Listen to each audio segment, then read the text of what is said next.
What's up, everybody, and welcome to the Strugglecast, where we talk about our struggles, your struggles, and everything else in between. My name is Jesus. I am Cameron. And excuse us for the little hiatus that we did last week. Had some stuff that was going on, and honestly, that's kind of what the podcast is kind of going to be about today.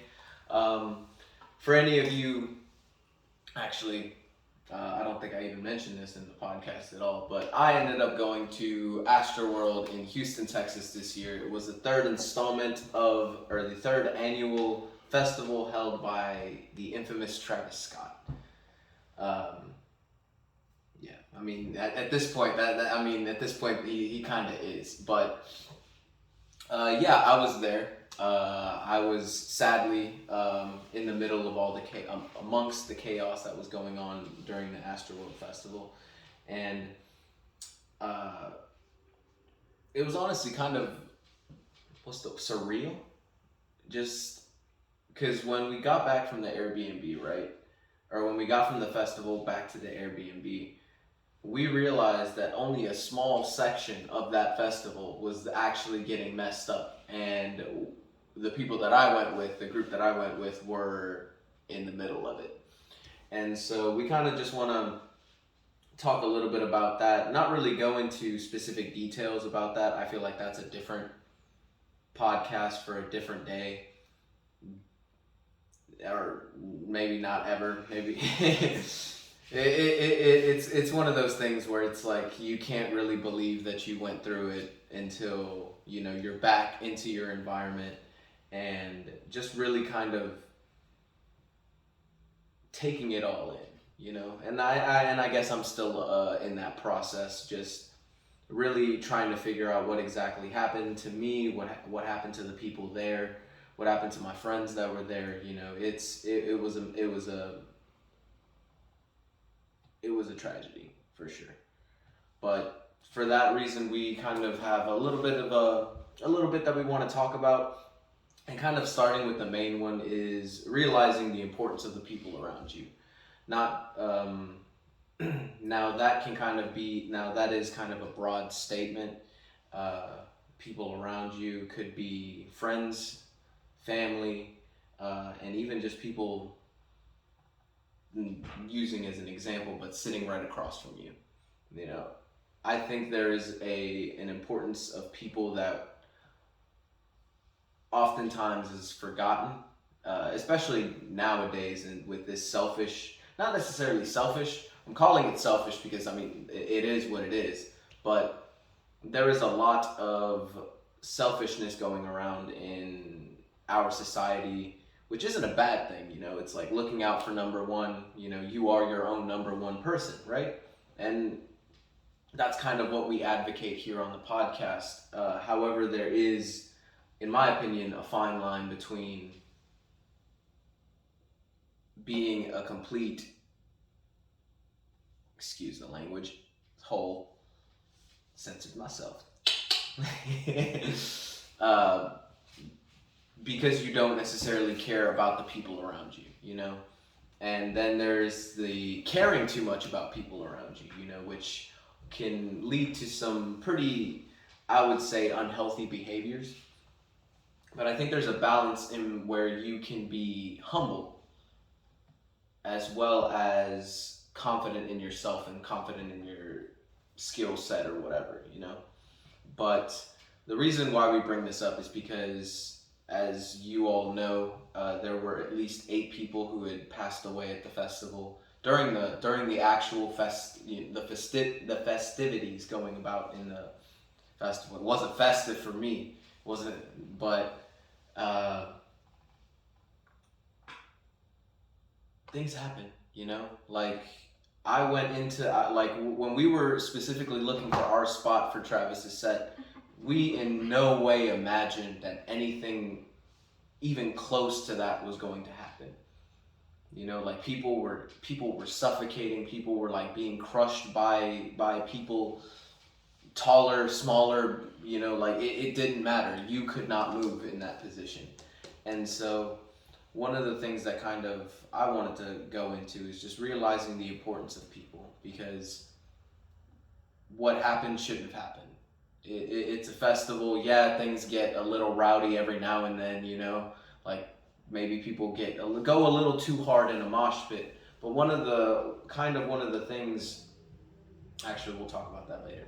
But just realizing the importance of the people around you, because life happens, crazy stuff happens. Like not even life, like that entire situation was unprecedented, you know? Well, not unprecedented, but you really didn't think, I didn't think I would ever be in the middle of something like that, you know? And thankfully, thank God I made it out and I was able to, you know, see another day, unlike the people who lost their lives there.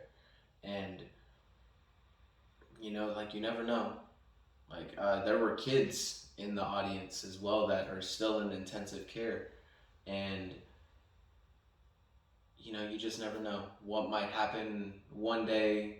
You know, festivals are supposed to be festive, like that. It's in the name, you know, and it's just important, in my opinion, to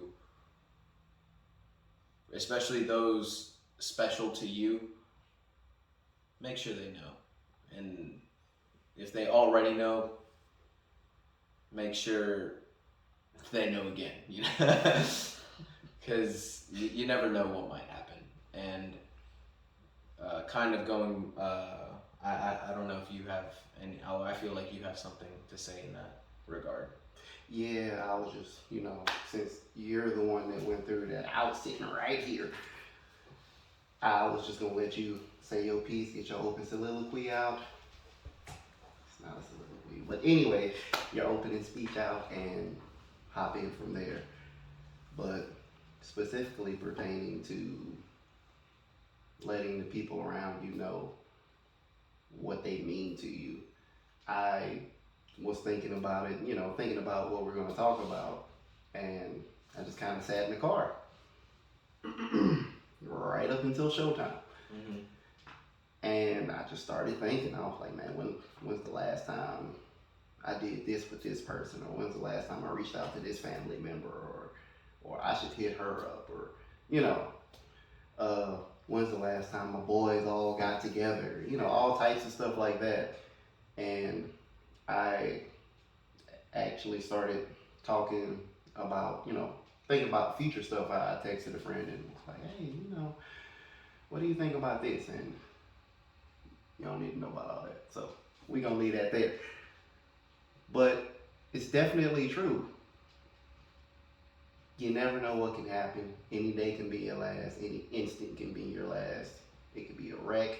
It could be plane crash. It could be weather. It could be a festival. It could be natural disaster, natural causes. You know it. Right. Like, it really is crazy how, in my opinion, we kind of take life for granted. Mostly because I feel like the concept of death is. That's not something it's most people can really just sit and think about too long. Exactly. I feel like it's one of those things that really, I mean, let's be honest, for a majority of people, death scares you, like. I ain't even gonna get into that. But, yeah, exactly. But, go on. I know I cut you off. Oh. Oh, okay. I was doing background stuff. Efficiency and all that good stuff. Mm-hmm. Anyway, any moment can be your last. And you remember that show, 1,000 Ways to Die? Yeah. I like that show. One, because those were some ridiculous ways they came up with. But when you sat and thought about a lot of them, I was like, that really could happen. And those are kind of plausible human interactions right there. Yeah. Like, yeah. And it was kind of, in my view, a comedic way, even though was it really supposed to be comedy? That's not important. Mm-hmm. But a comedic way to think about there's a such thing as the end. Mm-hmm. And we all believe one thing or another. But evidence-wise, we don't know until it comes, and we're not here at that point. So it is what it is. Yeah, for sure. But regardless, you never know. So you should make sure your loved ones know you love them, you care about them, appreciate life. Yeah, and just sorry to cut you off real quick, but like yeah, like one of the things that really kind of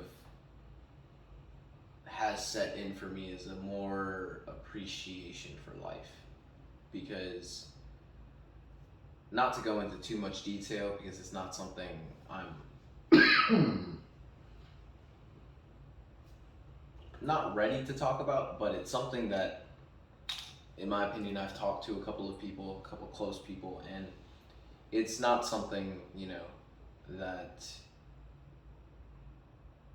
I guess I'd like to open up about, but it's just like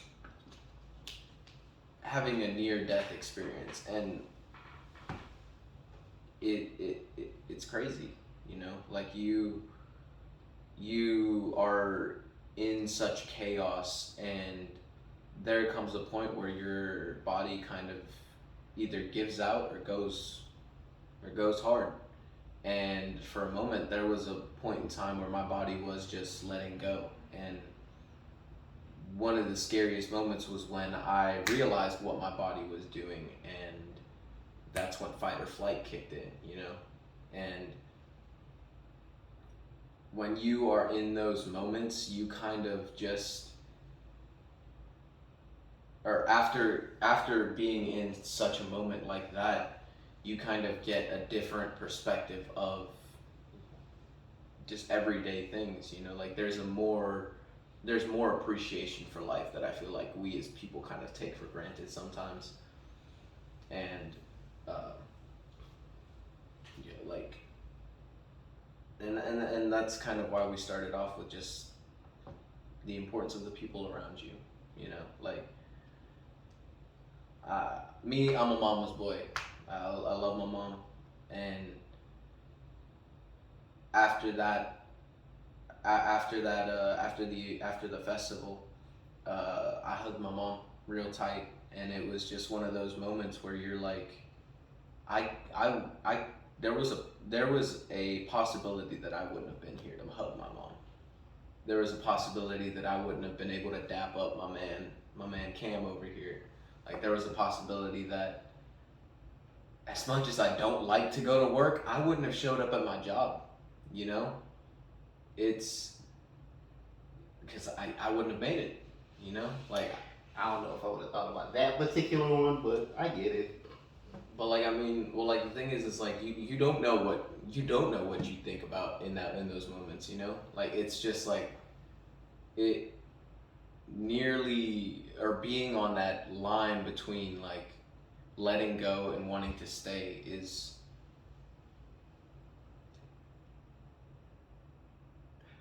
that thought right there. That line between letting go and staying. We've had conversations in the past where I've been like, bruh, one of the hardest things in life for me to do is to give up. When it comes to like those important, those things important to you in life, well, me, since I'm the one that said it, and me living is kind of important, one of the hardest things to do is to give up. And that I was sitting here thinking, and it led me down a whole spiral that I can't really get into. One, it's off topic, and two, it's not concrete yet, so it's still forming. But it's like giving up. Just that's something.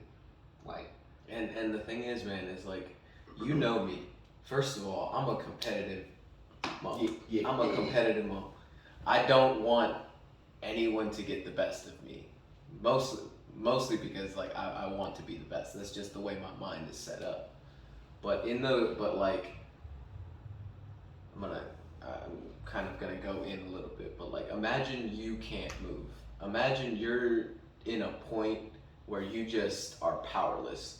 Bro, I work out and I still couldn't move, bro. Like, I was next to people who were like probably as skinny or skinnier than me, and I couldn't push them out the way because other people were just barricaded. People were like forming their own basically barricade, and like, yeah, man, like not to kind of go into super detail, but I was in there for like 45 minutes. Imagine struggling for 45 minutes, feeling basically powerless. It's just one of those, like me, you would think that my life is important and I wouldn't want to give it up, but there was a point in time where I let go just because of how much I was struggling, just because of how much I couldn't do anything. Since you made a point to talk about that moment where you let go, I feel like you should go to the next part. Yes. Which kind of brings me to that, which brings us to our next point, which is lifting up those who have fallen. Now, that can be both physical and mental, physiological, in any aspect. I feel that they're kind of what I was talking about earlier, right? In a mosh pit. In a mosh pit, one of the general rules of thumb that most people go by is that if somebody falls down in a mosh pit, you pick them up. Like that's a given. Like that's an actual thing that like I've seen it happen at multiple concerts. I've seen those things happen. And it's that humanity that I think music is supposed to bring out of us, you know? Like if everyone's going to see this person, obviously everybody loves this person. But there is also a love for the people around you because you both see, not necessarily see eye to eye, but you both appreciate something that is outside of yourself. And one of the things that in my opinion, should have happened was instead of, you know, because I mean there was help in those or people trying to help, but not everybody was helping, you know. And I feel like that's something that is a flaw in certain people. I feel like a lot of people don't see it as like, oh, that's not my problem, that's his problem, that's her problem. She got herself into that mess, he got himself into that mess. You know, like it kind of going back to that selfishness, you know, like people aren't necessarily focused on other people, but there is a line I feel personally that, I mean, that's kind of what we're trying to do with this podcast. That's what we're trying to do in our everyday lives. We're not trying to knock people down, you know? We're trying to lift them back up. And so, the same regard, if somebody were to fall on the street, drop all their books, their stuff like that, a lot of people just walk by.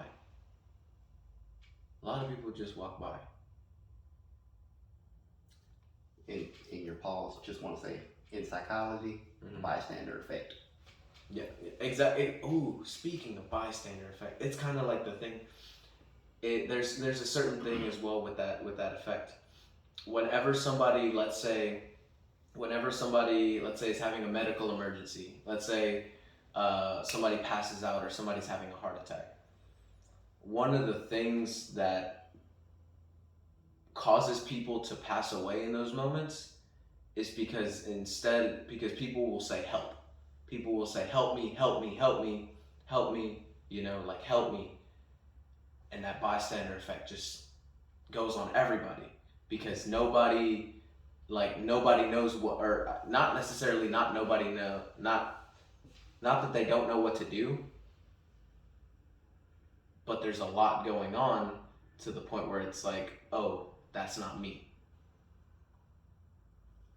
One of the ways to counter that, you know, is to specifically point at somebody and say, hey, call 911. You call 911. If somebody was like on the ground, like choking anything like that, and they were to point to you and say, call 911, you would be drawn out of that bystander effect and just pulled right into the situation. Mm-hmm. And I feel like that is, that's something that I feel we need to. Now, I know that the world isn't always like a place where, you know, you can do good things for people. Like, I understand that. I know that in certain places in the world, you can actually get into a lot of trouble just for trying to help people, you know? But I feel like there is a point where where being a bystander is actually hurting more than it's helping. Mm-hmm. But you were gonna say something? Oh, it was just an example of that bystander effect. I don't know how much you can tell, but you know that I prefer to be low key. Mm-hmm. And years ago, I was definitely way more low key. Mm-hmm. So I was dating a person, and she had a friend, and they were doing this function or whatnot. And quick version is that friend hurt herself, Mm-hmm. and I guess she passed out. I wasn't actually right there when it happened. Yeah. But I kind of heard somebody say something happened, and the person I dated darted over there, and I went over there as well. I mean, I know the friend. I was cool with the friend, and there was some bystander effect going on. Like people just, oh my goodness. But at the same time, nobody was really doing anything, right? I'm low key, so I'm not gonna be like, hey, you go get somebody. I'm like, well, I'm already on the outskirts. I'll do it myself. Mm-hmm. Like nobody let any of, because there's police sitting there. It's a function Mm-hmm. on campus. Mm-hmm. So I went over there, you know, and I've always thought about what I'd do in an emergency. I don't want to toot my own horn or whatever, but I was. You do pretty dang good, bro. I was pleased with myself that I didn't panic. I went over, hit a little power walk. You know, I got bad legs sometimes. You know. Bro, I'm not gonna lie. You do a very good job of that. Because even in our car accident, like, I'm not gonna lie, bro. If you were freaking out on me, I probably would have been freaking out as well. I mean, I would have calmed myself. Well, I mean, you saw how it was at the wreck. I'm not gonna go into detail on that because that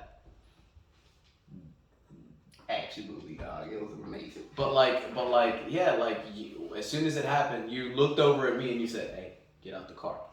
We got out the car. We both went to go talk to the people in the accident or the other vehicle, make sure they were all right. Then the police came. You know, it was handled properly in my opinion. But like, yeah, it's one of those things where I feel that it should be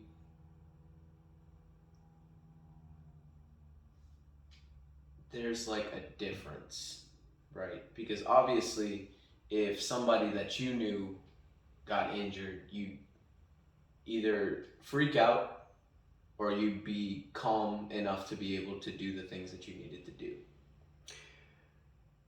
But in my opinion, I feel like that's not taught. Like certain situations can obviously never be taught, right?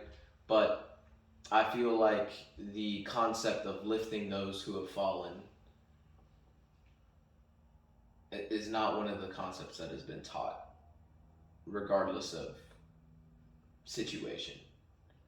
Yeah. And I feel like for that reason, there should be some type of, not incentive, but there should be a reason to teach this. And, you know, freaking Astroworld is a great example at what happened there. And talking about that kind of leads me to my next little point that I had. Before you go to that next point, Go just to finish the story. If I wouldn't have done it myself, they were crowding her. She would have been on that floor a whole lot longer because everybody was just looking at her. Oh, are you okay? she can't even talk to them. Mm-hmm. They're literally making it worse. Yeah, because you're supposed to give them space, not Literally making it worse. And all really, when it comes to breaking that bystander effect, which you kind of talked on, is it really just takes one person to break that bubble. Because it's really just a bubble. It really is, yeah. You one person. That's really all it is. She's fine. But yeah, like that. Kind of recapping is like the reason I feel like this should be kind of taught, or not necessarily taught, but explained, because we live in a society right now where it's, especially here in the United States, where it's focus on you. You do you. You are trying to be number one. Try to be number one in your life. Kind of stuff that we've been saying throughout the podcast. But I want it to be known as well that no one's life is small. And for that reason, I don't think you should benefit at the expense of somebody else. Because with the festival, I'm not gonna drop names because I don't really. I didn't really know a lot of people at the festival except the people that I was with, and I'm gonna keep them anonymous for the time being. But there were certain people in that crowd that would tell my friends that were struggling, "Hey, calm down. I'm trying to enjoy the show." And it's like people were kicking, people were, screaming out, people were flailing, trying to find some semblance of freedom. But people like that didn't care about anybody but themselves. And for that reason, first of all, is disgusting, in my opinion. Having gone through most of that, and there were ambulances in the crowd of the festival, that people were jumping on the ambulances to dance and all of that. From one perspective, I can understand, because they're just trying to live their life, they're getting lit or whatever. But an ambulance trying to get into the crowd, police carts trying to get into the crowd, no one's life is small at the expense of you just trying to have fun. People did die because of those people. And kind of going back to the first thing, people are important. You may not talk to them every day. You may not even see them every day. You may not even know the complete stranger that you walk past, but their life is just as important as yours.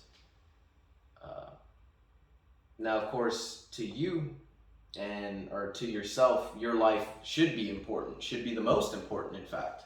But that shouldn't mean that you should disregard everybody else's. And I feel like coming out of that experience is one of the bigger things that's kind of stuck with me, is that for a minute I've been a selfish dude. and my man Cam can attest to it. I've been focused mostly on myself for a long time, and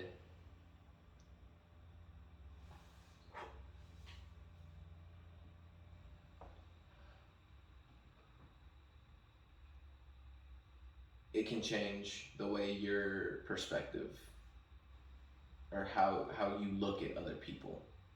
Because one of the craziest things that really kind of still stuck with me, and I say still stuck with me, even though it was just like, last weekend? Yeah, literally last weekend. I saw people on the ground. I saw people on the ground, and I would lock eyes with some of them because I was also on the ground. When you look into somebody's eyes, and not even the people on the ground either, but like when I would look into somebody's eyes in that chaos, there was no, like let's say when you look at a stranger and there's like there's a not necessarily a tension, but there is, this person has this perspective, you have this perspective, and he could have a bad mood, and that's going to affect the way he views everything. Like let's say at work, you have to help somebody, you're in a great mood, but they're in a bad mood. That perspective is different, but y'all interact together. But in that moment, everybody had the same perspective, and that was fear, and that was being scared and just not knowing what to do. There was panic in everybody's eyes. And the crazy thing is that when you would see somebody, when you would look at when I saw people's eyes in the crowd,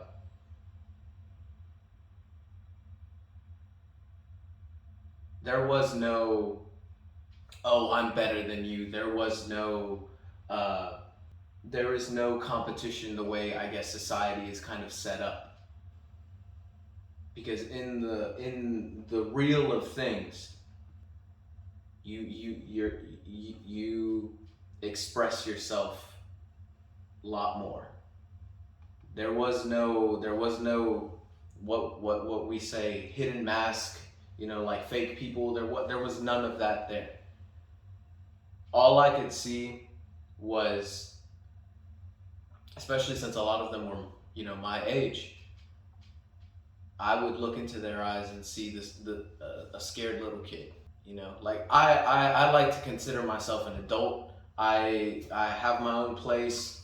I pay my bills. I do my own thing. Technically I'm considered an adult, but in the middle of all that, there was no adult.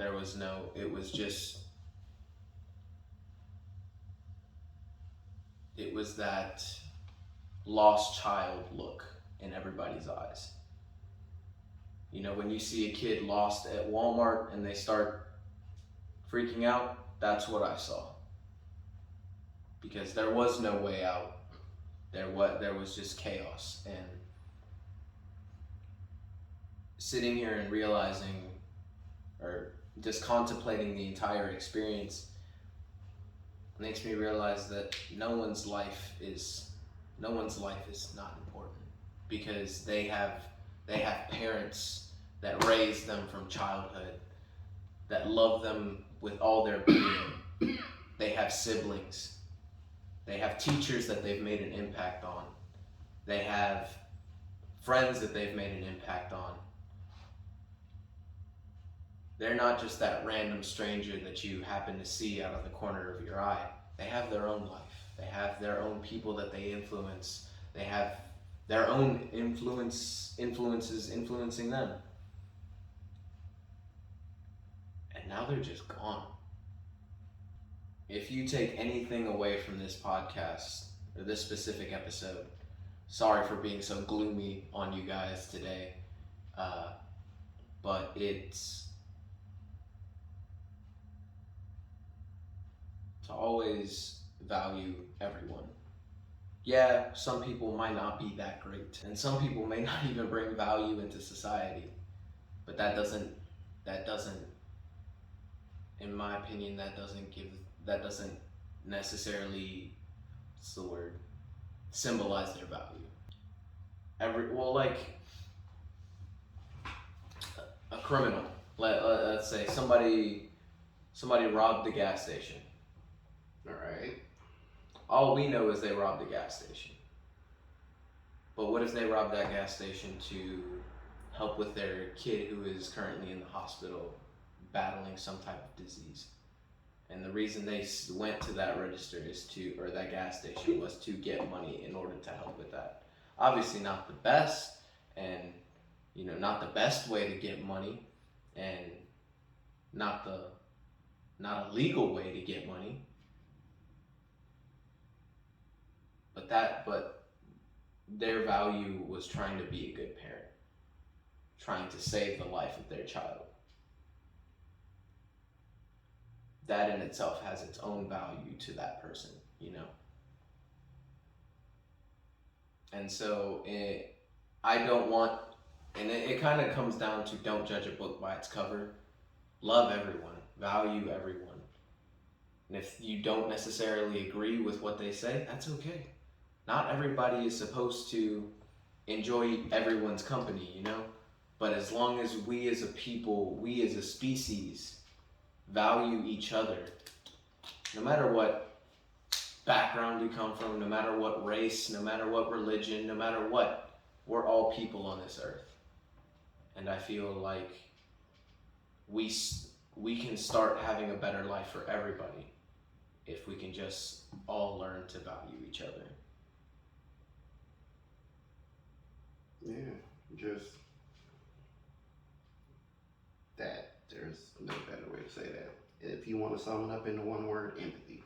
Empathy. I have nothing to add to that. But I do want to say that I just want to just basically repeat it. It's just value your loved ones, enjoy them. Life is short. Ain't got time for all that squabbling, all that arguing, that silly stuff, them grudges. That stuff don't matter. Even if it's something major, forgive them. If not for them, for yourself. That's the key to having a fulfilling life, not to be controlled by others. And holding a grudge on somebody means they control you to some degree. Get back that control. Learn to love.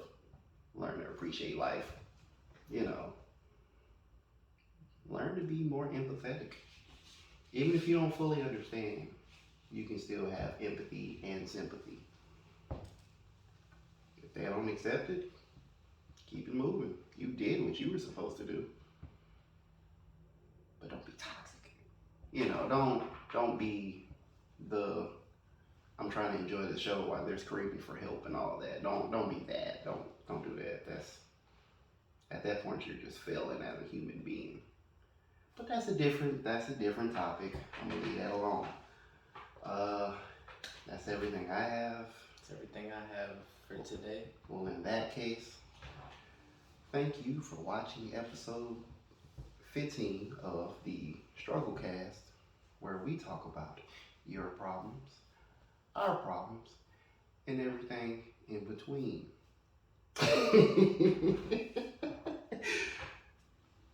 Be great. That'll be great.